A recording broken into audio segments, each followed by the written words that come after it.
Amul Husni, tahun kesedihan, dan Isra Mi'raj sebagai hadiah dari Allah untuk Rasulullah Sallallahu Alaihi Wasallam. Perjalanan dakwah Rasulullah Sallallahu Alaihi Wasallam yang tiada mudah untuk dilewati. Aral melintang yang begitu tajam, cemooh bak duri yang menikam hati, darah mengalir pun tak dihiraukannya lagi. Tapi ketegaran Rasulullah itu memang benar-benar mengagumkan. Senyumnya yang tak pernah hilang, semangatnya yang tak pernah padam. Begitupun di balik itu semua ternyata ada, hadir, bahkan selalu memasang badan di garda paling terdepan. Merekalah orang-orang tersayang di sekeliling Rasulullah Sallallahu Alaihi Wasallam yang begitu setia, amat sangat mendukung perjuangannya. Siti Khadijah radhiyallahu anha, seorang wanita mulia, Ummul Mukminin, istri Rasulullah yang menemani Rasulullah menerima wahyu untuk pertama kalinya. Saat Nabi Muhammad gemetar dan ketakutan setelah bertemu malaikat Jibril, Khadijah datang, menemani dan memberinya selimut agar senantiasa tenang. Suatu hari saat Rasulullah pulang berdakwah, Khadijah menangis hingga air matanya yang suci menetes di pipi Rasulullah. Rasulullah pun bertanya, "Wahai Khadijah, mengapa engkau menangis? Adakah engkau menyesal bersuamikan aku Muhammad?" Khadijah menjawab,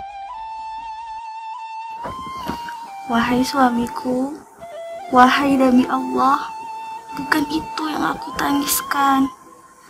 Dahulu aku memang memiliki kemuliaan, namun kemuliaan itu telah aku serahkan kepada Allah dan Rasul-Nya. Dahulu aku adalah bangsawan, namun kebangsawanan itu juga telah aku serahkan kepada Allah dan Rasul-Nya. Dahulu aku memang memiliki harta kekayaan, dan harta kekayaan itu juga telah aku serahkan kepada Allah dan Rasul-Nya. Wahai suamiku, wahai Nabi Allah, sekarang aku tidak punya apa-apa lagi, tetapi engkau masih terus memperjuangkan agama ini. Wahai suamiku, wahai Nabi Allah, sekiranya nanti aku mati terlebih dahulu, sedangkan engkau masih terus memperjuangkan agama ini, sekiranya nanti engkau hendak menyeberangi sebuah lautan, sekiranya engkau hendak menyeberangi sungai, namun engkau tidak memperoleh rakit ataupun jembatan, maka galilah lubang kuburku dan ambillah tulang belulangku. Jadikanlah sebagai jembatan untuk engkau menyeberangi sungai itu, supaya engkau bisa berjumpa dengan manusia dan melanjutkan dakwahmu." Rasulullah ingatkan mereka tentang kebesaran Allah, ingatkan mereka kepada yang hak, dan ajak mereka kepada Islam, wahai Rasulullah.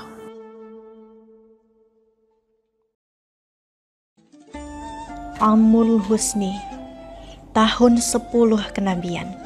Khadijah tersayang menghembuskan nafas terakhirnya di pangkuan Rasulullah Sallallahu Alaihi Wasallam. Begitu pilu yang teramat dalam. Yang mulia Rasulullah menangis memangku Khadijah, wanita mulia yang selama ini menemani perjuangan dakwah Rasulullah, bahkan untuk sampai terakhir kalinya. Beberapa hari setelah itu, paman tercinta Rasulullah Sallallahu Alaihi Wasallam jatuh sakit. Abu Thalib, ialah yang selama ini merawat Rasulullah sepeninggal orang tua dan kakeknya, yang mengajarinya berdagang, melindungi Rasulullah dari ancaman kaum kafir Quraisy yang terus berusaha menghentikan dakwah Rasulullah Sallallahu Alaihi Wasallam. Wahai Abu Thalib, banyak orang tidak senang dengan ucapan Muhammad yang mengaku menjadi nabi dan memusuhi Tuhan kita. Kalau hal itu terus dibiarkan, aku bisa pastikan Muhammad akan dibunuh karena sikapnya yang menyakiti orang banyak. Tentang pengakuan Muhammad sebagai nabi tidak perlu dipermasalahkan, karena ia juga tidak pernah memaksa kita untuk mempercayainya.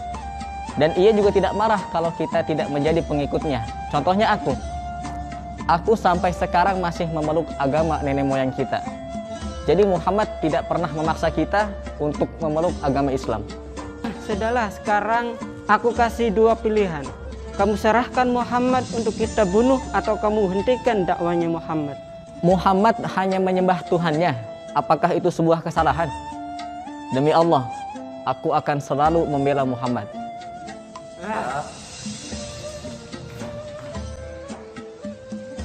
Rasulullah teramat sayang dengan pamannya itu. Rasulullah terus menuntunnya bersyahadat di akhir hayatnya. Namun, Rasulullah belum berhasil. Kematian Abu Thalib ini terasa lebih berat. Rasulullah teramat sedih karena belum berhasil mengajak paman tercintanya memeluk agama kebenaran. Inilah hidayah. Kemudian Allah turunkan firman-Nya dalam Quran surah Al-Qasas ayat 56.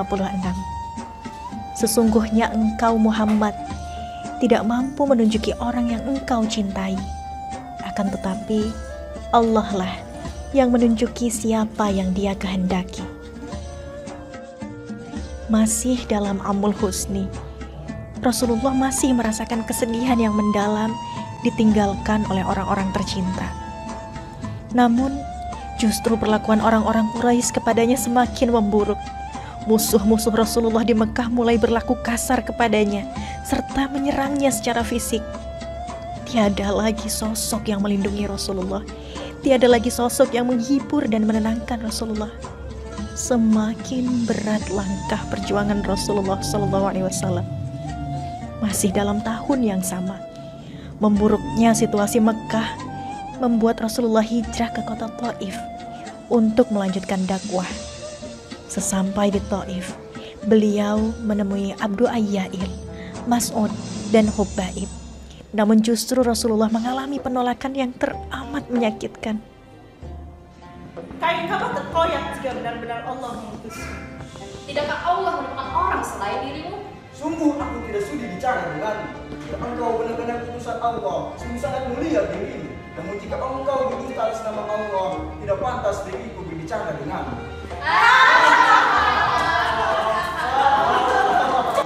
Akhirnya Rasulullah pergi meninggalkan mereka dengan sangat kecewa. Tak hanya itu, Rasulullah dilempari batu sambil terus dicerca. Bahkan satu lemparan mengenai tumit beliau hingga terompahnya berdarah. Sampai beliau bersembunyi di kebun kurma milik Utbah bin Syaibah sambil bersandar di sebatang pohon kurma sembari mengadu dan bermunajat pada Allah dengan penuh kesabaran. Amul Husni, tahun kesedihan bagi Rasulullah. Begitu berat dan payah Rasul lewati. Kesedihan ditinggalkan orang tercinta, ancaman yang bertubi-tubi. Namun dakwah terus harus Rasulullah jalani. Dengan kesabaran yang sempurna itu, Allah Subhanahu wa Ta'ala mengutus malaikat Jibril untuk menghibur Rasulullah, mengajak Rasulullah melakukan perjalanan spiritual di malam hari atau Isra Mi'raj.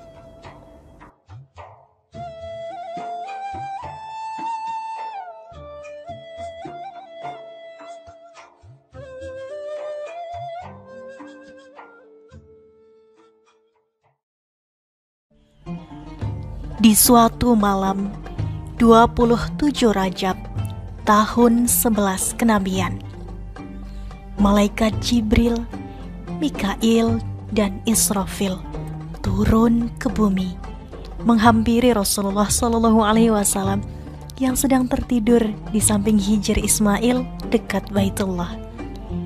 Para malaikat memperlakukannya dengan lembut. Selanjutnya malaikat Jibril membasuh hatinya dengan air Zam-Zam, mengeluarkan wadah berisi iman dan hikmah, kemudian menuangkan isi seluruhnya ke hati Rasulullah SAW.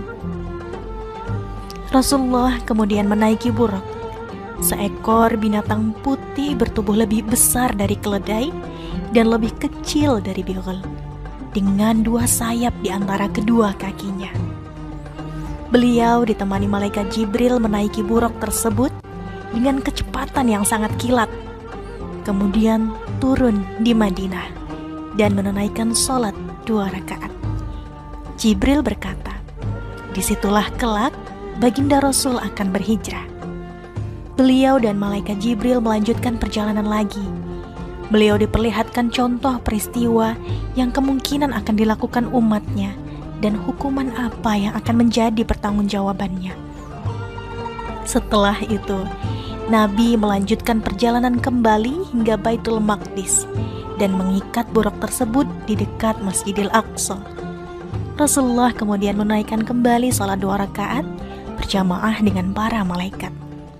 Setelah itu, Jibril datang membawa segelas arak dan segelas susu. Kemudian Rasulullah memilih segelas susu untuk beliau minum, hingga Jibril berkata, "Engkau telah memilih fitrah." Lantas, Nabi disediakan tangga, sebuah alat untuk naiknya roh-roh beriman. Pintu langit pun terbuka. Tatkala keduanya masuk, baginda Rasul dan malaikat Jibril bertemu dengan Nabi Adam alaihissalam. Kemudian Nabi Muhammad bersalam kepadanya. Nabi diperlihatkan ketika Adam menoleh ke sisi kiri. Nabi Adam menangis. Itulah pintu neraka.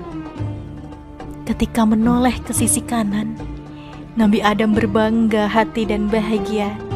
Itulah pintu syurga. Nabi Muhammad SAW naik ke langit kedua. Jibril mengetuk, dan ketika pintu langit kedua terbuka, mereka bertemu Nabi Isa dan Nabi Yahya alaihissalam. Keduanya mendoakan Nabi Muhammad dengan doa yang luhur.